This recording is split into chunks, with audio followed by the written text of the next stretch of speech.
Hello everyone, welcome to excellent classes. आज का हमारा टॉपिक है Simon commission and Nehru committee report. चलिए स्टार्ट करते हैं। साइमन कमीशन जो था 1927 और 28 में आया था। तो इसमें क्या था, साइमन कमीशन मोंटफोर्ट जो सुधार थे ना, उसके नए विचारों से उसको पेश करने के लिए आया गया था। और इसमें जो जितने भी मेंबर्स थे सभी अंग्रेज थे अगर वो सांसद थे। और एटली जो एक आगे पीएम बने थे वो भी इसमें शामिल थे। बर्कनहेड की सलाह दी थी कि इसमें कोई भारतीय नहीं रखा जाएगा। तो ये बोलते एक स्टेचुरी की कमीशन था जिसको साइमन कमीशन नाम दिया गया, क्योंकि इसके जो हेड थे वो सर जॉन साइमन थे। और इसके जो प्राइम मिनिस्टरशिप, जो उस टाइम प्राइम मिनिस्टर जो थे स्टैनली बाल्डविन थे। और वो कब गठन किया गया था? 8 नवंबर 1927 को। ये क्या था, इंडिया को कॉन्स्टिट्यूशनल रिफॉर्म करने के लिए किया गया था। वैसे तो यह आना था 1927 में, क्योंकि इससे पहले वाला गवर्नमेंट ऑफ इंडिया एक्ट या मॉन्टेग्यू ट्रांसपोर्ट रिफॉर्म जो आए थे 1919 में आए थे, उसके 10 साल बाद आना था। लेकिन वहां क्या थी, सरकार जो ब्रिटेन में थी वो कंजर्वेटिव पार्टी की सरकार थी। वो चाहती थी कि अगर लेबर पार्टी की सरकार आएगी उससे पहले वो ये कमीशन लाना चाहती थी कंजर्वेटिव पार्टी। तो इसके बीच क्या हुआ, इसमें बीच में 3 कमीशन और आए। पहला आया ली कमीशन।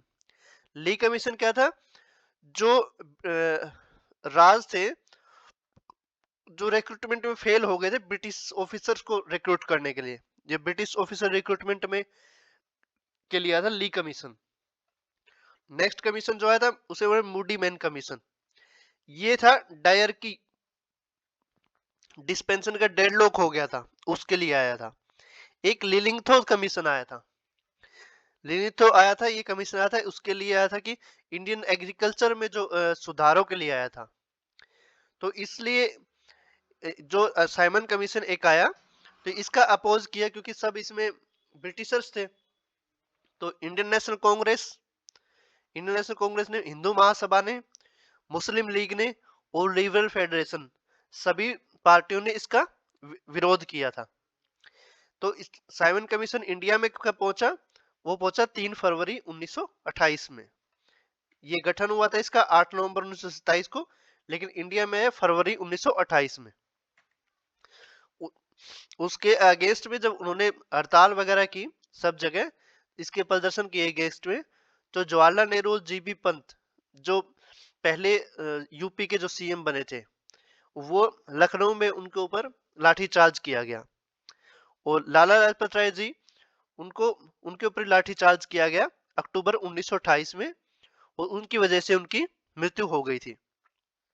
उनके ऊपर लाठीचार्ज लाहौर में किया गया था। और उसमें उसके बाद उनकी डेट थी जो डाइड की, वो 17 नवंबर 1928 थी।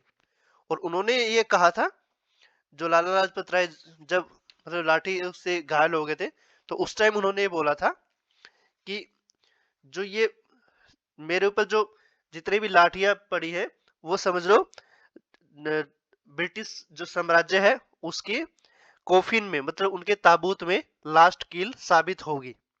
ये उनके आखिरी वर्ड थे। उसके बीच जो डॉक्टर भीमराव अंबेडकर जी थे, वो साइमन कमीशन के बारे में बॉम्बे लेजिस्लेटिव काउंसिल के वो अध्यक्ष, एक तरफ से मिलने के लिए साइमन कमीशन के लिए अक्टूबर 1928 में वो मिलने साइमन से मिलने चले गए। और उन्होंने रिप्रेजेंट किया बहिष्कृत हितकारिणी सभा का। लेकिन उन्होंने वहां पे एक, जैसे मुस्लिमों को सेपरेट इलेक्टोरेट दिया गया था, उसी तरह उन्होंने जो डिप्रेस्ड क्लासेस थी, जो एससी एसटी थे, उनके लिए एक अलग ही सेपरेट इलेक्टोरेट, उनकी अलग सीट की मांग की थी। और इसको इसको बोला गया डेड लेटर।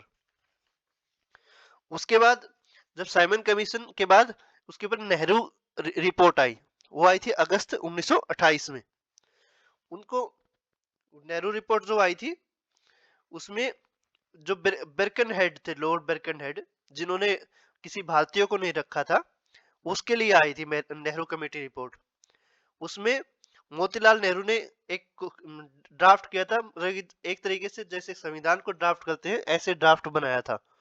तो उसमें जो शामिल शामिल थे उसमें तेज बहादुर सुप्रू, सुभाष चंद्र बोस, MSNA, मंगल सिंह, अली इमाम, शोभ कुरैशी, GR प्रधान। इसमें क्या है, ये सर्वदलीय कमेटी की रिपोर्ट मानी गई थी और इसमें जो MR जयकर लिबरल फेडरेशन से थे, श्रमिक वर्ग से थे MM जोशी, और हिंदू महासभा से MN आने थे, और मुस्लिम लीग से अली इमाम थे, कांग्रेस से सुभाष चंद्र बोस थे। और इसमें क्या हुआ था, सरदार मंगल सिंह दलित वर्ग से थे, GR प्रधान। और इसमें नेहरू कमेटी जब रिपोर्ट में जेएल नेहरू जो थे इसके सचिव के रूप में, सेक्रेटरी के रूप में थे। जो नेहरू कमेटी रिपोर्ट थी ये प्रस्तुत की थी मोतीलाल नेहरू के द्वारा, वही इसके हेड थे। तो इसमें क्या है, नेहरू कमेटी जो रिपोर्ट थी उसको blue paper of Indian constitution कहा गया, मींस भारत का संविधान का पहला अध्याय बोला गया, जिसमें भारतीयों के लिए डोमिनियन स्टेटस की मांग रखी गई। मींस कंप्लीट इंडिपेंडेंस अगर पूर्ण स्वतंत्रता नहीं दे सकते तो डोमिनियन स्टेटस दिया जाए। डोमिनियन स्टेटस का मतलब होता है कि सरकार भारतीयों की रहेगी लेकिन अंग्रेज शासन करते रहेंगे, ये मतलब होता है डोमिनियन स्टेटस का। इसमें क्या हुआ, भारतीयों को यूनिवर्सल सफरेज मतलब कि सबको वोट डालने का अधिकार देने की बात कही गई। और जो भाषाई लैंग्वेज बेस के ऊपर जो स्टेट है उनका डिवीजन की बात बोली गई, और डोमिनियन स्टेटस की बात कही गई। और सांप्रदायिक प्रतिनिधित्व जो जो मांग उन्होंने रखी थी डॉक्टर भीमराव अंबेडकर जी ने, जो सेपरेट इलेक्टोरेट की मांग रखी थी, तो सांप्रदायिक प्रतिनिधित्व का उन्होंने विरोध किया था इसमें नेहरू कमेटी रिपोर्ट में। 19 फंडामेंटल राइट रखे लिए थे जिसमें अभिव्यक्ति की स्वतंत्रता भी एक शामिल है। उसके बाद जब हमें फंडामेंटल राइट्स जो हमारे लेने हुए तो इसी से हमने ये अपना संविधान बनाया था लगभग इससे। और इसमें डोमिनियन स्टेटस की जो मांग जो जवाहरलाल नेहरू ने रखी, जो उसमें जो डोमिनियन स्टेटस की मांग जो थी वो जो मोतीलाल नेहरू जी ने रखी थी उसका विरोध किया था जेएल नेहरू और सुभाष चंद्र बोस ने इसका विरोध किया था। उन्होंने एक अलग लीग का गठन किया जिसको इंडिपेंडेंस लीग बोलते हैं। जो एक और मेलिंग मांग थी उसकी थी कि गवर्नमेंट सेंटर में और प्रोविंस में इसके लिए रिस्पॉन्सिबल हो, और उससे रिस्पॉन्स अलग अलग ग्रुप से अलग अलग रिस्पॉन्स हुआ। और इसमें कोई अलग किसी को सेपरेट इलेक्टोरेट ना दिया जाए, सबका एक ही इलेक्टोरेट हो, और माइनॉरिटी के लिए अलग सीट ना रिजर्व रखी जाए, ये बोला गया था। तो अगले इससे अगली वीडियो में हम पढ़ेंगे जो मोहम्मद अली जिन्ना ने जो 14 सूत्रीय मांगे की थी जो मार्च 1929 में, उसके बारे में, और लाहौर कांग्रेस अधिवेशन जो हुआ था उसके बारे में पढ़ेंगे। तब तक के लिए थैंक यू, और मेरे चैनल को लाइक करें, कमेंट करें, शेयर करें और ज़्यादा से ज़्यादा सब्सक्राइब करें। Thank you so much. Have a nice day.